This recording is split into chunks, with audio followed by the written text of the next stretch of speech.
नमस्कार साथियों, स्वागत है आज की 50 बड़ी और धमाकेदार खबरों के सफर में। बताइए आप हमें किस जगह से देख रहे हैं, कमेंट में जरूर लिखिए। अगर अभी तक चैनल को लाइक और सब्सक्राइब नहीं किया है तो फटाफट कर लीजिए, क्योंकि आगे आने वाली खबरें हैं एक से बढ़कर एक। प्रधानमंत्री मोदी ने लखनऊ में राष्ट्र प्रेरणा स्थल का लोकार्पण किया और सीएम योगी के कार्यों की तारीफ की। उन्होंने कहा कि योगी सरकार ने 30 एकड़ कूड़े के पहाड़ को हटाकर गौरव स्थल बनाया। रक्षा मंत्री राजनाथ सिंह ने भी मुख्यमंत्री को बधाई दी। कार्यक्रम में मोदी ने जनता से प्रेरणा स्थल को जनचेतना का केंद्र बनाने की अपील की। पूरे समारोह में स्वच्छता और विकास की मिसाल पेशी गई। मुख्यमंत्री माया महिला सम्मान योजना के तहत नवंबर माह की राशि महिला लाभुकों को भेजी गई। विभाग ने क्रिसमस से पहले राशि जारी करने के निर्देश दिए। अब दिसंबर माह की राशि ट्रांसफर करने की तैयारी चल रही है। इस योजना से महिलाओं को आत्मनिर्भर बनाने का प्रयास हो रहा है। सरकार ने कहा कि किसी लाभुक को भुगतान में देरी नहीं होगी। चंडीगढ़ में दूध और पनीर की गुणवत्ता पर मानवाधिकार आयोग ने सख्त रुख अपनाया। विभाग से 24 घंटे में रिपोर्ट मांगी गई है। आयोग ने कहा कि रिपोर्ट न मिलने पर फूड इंस्पेक्टरों की मिलीभगत मानी जाएगी। मिलावट को मानवाधिकार का उल्लंघन बताया गया है। दूध और पनीर में मिलावट से कैंसर और किडनी की बीमारियों का खतरा बढ़ा है। दिल्ली में 93 फ्लाईओवर पर धूल प्रदूषण रोकने के लिए मिस्ट स्प्रे सिस्टम लगाने की योजना बनी है। पीडब्ल्यूडी ने प्रस्ताव सरकार को भेज दिया है। 13 जगहों पर पहले से ही सिस्टम लगाने की तैयारी चल रही है। सरकार को मंजूरी मिलने की उम्मीद जताई गई है। इससे राजधानी में प्रदूषण स्तर घटने की संभावना है। पूर्वी चंपारण के महसी नगर पंचायत में सफाई कर्मियों ने विरोध प्रदर्शन किया। 5 महीने से वेतन नहीं मिलने पर कर्मियों ने सड़कों पर कचरा फेंका। इससे पूरे क्षेत्र में अफरा तफरी का माहौल बन गया। कर्मचारियों का कहना है कि वे भूखमरी की स्थिति में हैं। उन्होंने सरकार से जल्द वेतन जारी करने की मांग की है।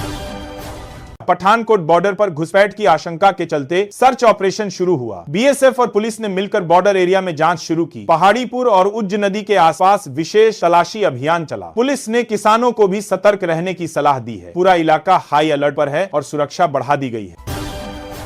दरभंगा एयरपोर्ट पर इंडिगो की फ्लाइट को लैंडिंग में दिक्कत आई। हैदराबाद से आई फ्लाइट को 1 घंटे तक आसमान में घूमना पड़ा। रनवे पर पहले से 2 विमान खड़े होने से अनुमति नहीं मिल पाई। यात्रियों में घबराहट और नाराजगी दोनों देखने को मिली। एयरपोर्ट प्रशासन ने जांच शुरू कर दी है। बिहार कांग्रेस में विधानसभा चुनाव से पहले खींचतान जारी है। कई बागी नेता दिल्ली में डटे हुए हैं और संगठन में बदलाव की मांग कर रहे हैं। किसान कांग्रेस के राजकुमार शर्मा ने केंद्रीय नेतृत्व से मुलाकात की। उन्होंने दावा किया कि राहुल गांधी जनवरी के पहले सप्ताह में बैठक करेंगे। पार्टी में मतभेदों से संगठन की एकजुटता पर सवाल उठे हैं। बागेश्वर धाम के आचार्य धीरेन्द्र कृष्ण शास्त्री ने रायपुर में बड़ा बयान दिया। उन्होंने कहा कि अगर भारत को बांग्लादेश जैसी स्थिति से बचाना है तो अभी कदम उठाना होगा। उन्होंने देश को हिंदू राष्ट्र बनाने का संकल्प दोहराया। कहा कि यह समय धर्म और राष्ट्र दोनों के लिए निर्णायक है। उनके बयान पर राजनीतिक हलकों में चर्चा तेज हो गई है। नवजोत कौर सिद्धू ने नितिन गडकरी से मुलाकात कर अमृतसर के विकास पर बात की। उन्होंने सोशल मीडिया पर मुलाकात की तस्वीरें साझा की। सिद्धू ने कहा कि गडकरी की कार्यशैली प्रशंसनीय है। उन्होंने बुनियादी ढांचे से जुड़े प्रोजेक्ट्स की सराहना की। गडकरी को धन्यवाद देते हुए कहा कि उनके फैसलों से अमृतसर को लाभ मिला है।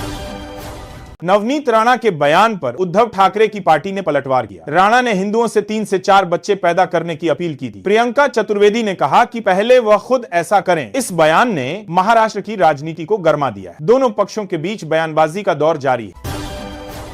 दिल्ली में प्रदूषण के बढ़ते स्तर पर टोल वसूली रोकने की तैयारी है। सुप्रीम कोर्ट के आदेश का इंतजार किया जा रहा है। वाहनों की एंट्री कम करने के लिए यह कदम उठाया जा सकता है। सरकार को उम्मीद है कि इससे वायु गुणवत्ता में सुधार होगा। यह कदम पर्यावरण संरक्षण की दिशा में अहम माना जा रहा है। स्कूली बच्चों को अब दोपहर के भोजन के साथ सुबह का नाश्ता भी मिलेगा। गुजरात और कर्नाटक में इस योजना को पहले ही लागू किया गया है। केंद्र सरकार अन्य राज्यों को भी इस पहल के लिए प्रेरित कर रही है। नई शिक्षा नीति में बच्चों की सीखने की क्षमता बढ़ाने पर जोर दिया गया है। इस कदम से बच्चों के पोषण स्तर में सुधार की उम्मीद है। बिहार के 3 जिलों में नए पुलिस भवनों का निर्माण होगा। पूर्वी चंपारण, रोहतास और लखीसराय में परियोजनाएं शुरू की जा रही हैं। उप मुख्यमंत्री सम्राट चौधरी ने बताया कि योजनाओं पर 30 करोड़ से अधिक खर्च होगा। महिला पुलिस बैरक और एसपी कार्यालय बनाए जाएंगे। सरकार का उद्देश्य पुलिस व्यवस्था को सशक्त बनाना है। प्रतापगढ़ में कृषि विभाग की टीम ने एक दुकानदार के घर से 56 बोरी यूरिया बरामद की। यह कार्रवाई कालाबाजारी रोकने के लिए की गई। यूरिया की बिक्री पर रोक लगाई गई और माल को सील किया गया। मामले की जांच के लिए संयुक्त टीम बनाई गई है। अधिकारियों ने दोषियों पर सख्त कार्रवाई की चेतावनी दी। पटना, भागलपुर और मुजफ्फरपुर में अंडरग्राउंड केबलिंग की योजना तैयार हो रही है। बिजली कंपनी ने प्रस्ताव को कैबिनेट की मंजूरी के लिए भेजा है। जहां केबलिंग संभव नहीं, वहां कवर्ड वायर लगाए जाएंगे। पहले चरण का काम पूरा हो चुका है और दूसरा चरण जल्द शुरू होगा। पूरी योजना पर लगभग 500 करोड़ रुपए खर्च होंगे। किशनगंज के नेपालगढ़ में बांग्लादेश हिंसा को लेकर चिंता बढ़ी है। 1971 के युद्ध के बाद यहां बसाए गए हिंदू परिवार परेशान। उनका अपने रिश्तेदारों से संपर्क टूट गया है। लोग सुरक्षा को लेकर चिंतित हैं और प्रशासन से मदद मांग रहे हैं। परिवारों का कहना है कि हालात और बिगड़ने का डर है। अभिनेत्री और सांसद कंगना रनौत ने ओंकारेश्वर ज्योतिर्लिंग के दर्शन किए। उन्होंने भगवान शिव की पूजा कर देश की सुख समृद्धि की कामना की। भाजपा नेताओं ने उनका स्वागत किया और मंदिर ट्रस्ट से मुलाकात कराई। कंगना ने कहा कि मंदिर की दिव्यता ने उन्हें शांति दी। नर्मदा तट के दर्शन को उन्होंने जीवन का यादगार क्षण बताया।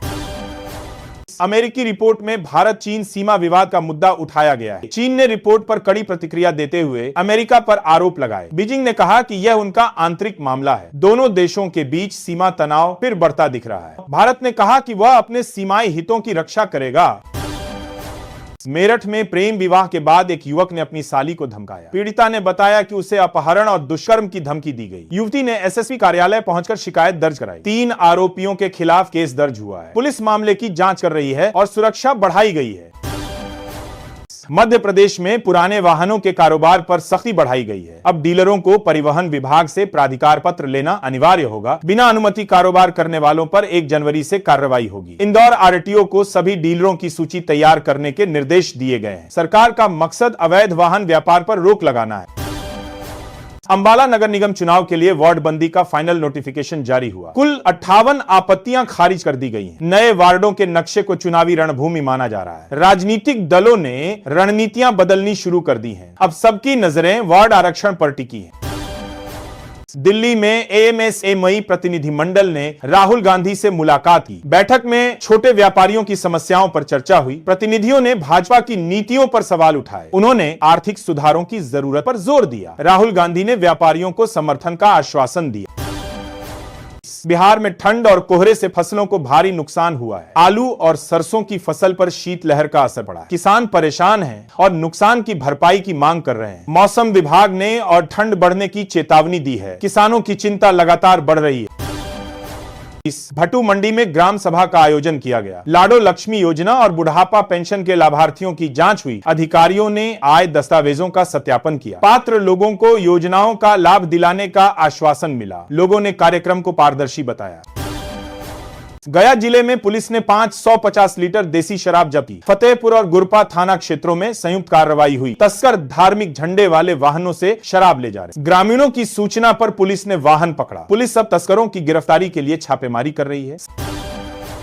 लखीसराय के हलसी प्रखंड में सड़क निर्माण कार्य ठप है। नीतीश कुमार ने जिन 16 सड़कों का शिलान्यास किया था वे अधूरी हैं। ग्रामीणों में नाराजगी बढ़ती जा रही है। कार्य शुरू हुए 7 महीने हो चुके हैं पर प्रगति नहीं दिखी। लोगों ने सरकार से काम जल्द पूरा करने की मांग की। राष्ट्र प्रेरणा स्थल पहले कूड़े के पहाड़ के रूप में जाना जाता था। लोग वहां से गुजरते समय नाक बंद कर लेते थे। अब यह जगह शहर का गौरव बन चुकी है। सीएम योगी ने इसे स्वच्छता और प्रेरणा का प्रतीक बताया। यह स्थल लखनऊ की नई पहचान बन गया है। हापुड़ में फर्जी मृत्यु प्रमाण पत्र बनाने वालों पर कार्रवाई होगी। प्रशासन ने संबंधित पार्षद की भूमिका की जांच शुरू की है। डीएम ने मृतक अधिकारी की पत्नी को न्याय दिलाने का आश्वासन दिया। दोषियों को नौकरी से बर्खास्त करने की तैयारी है। प्रशासन ने कहा साजिश करने वालों को बख्शा नहीं जाएगा। उत्तर प्रदेश में ब्राह्मण विधायकों की बैठक ने हलचल मचा दी है। समाजवादी पार्टी ने इस समुदाय को प्रस्ताव भेजा है। राजनीतिक गलियारों में इस कदम पर चर्चा तेज है। अब सबकी नजर भाजपा की रणनीति पर है। यह बैठक यूपी की राजनीति में बड़ा मोड़ ला सकती है।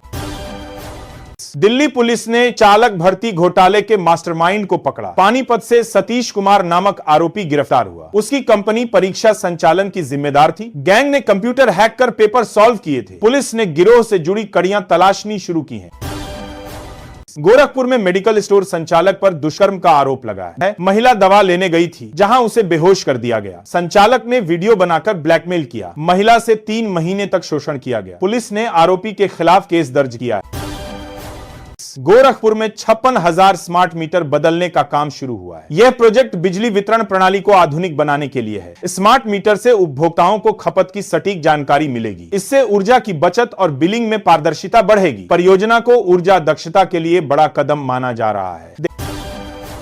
नोएडा में सपा ने सरकार जगाओ अरावली बचाओ कैंडल मार्च निकाला। कार्यकर्ताओं ने अरावली पहाड़ियों को बचाने की मांग की। नेताओं ने कहा कि यह क्षेत्र भूजल रिचार्ज का स्रोत है। अवैध खनन से अरावली का अस्तित्व खतरे में है। सपा ने सरकार से निर्णय वापस लेने की अपील की है।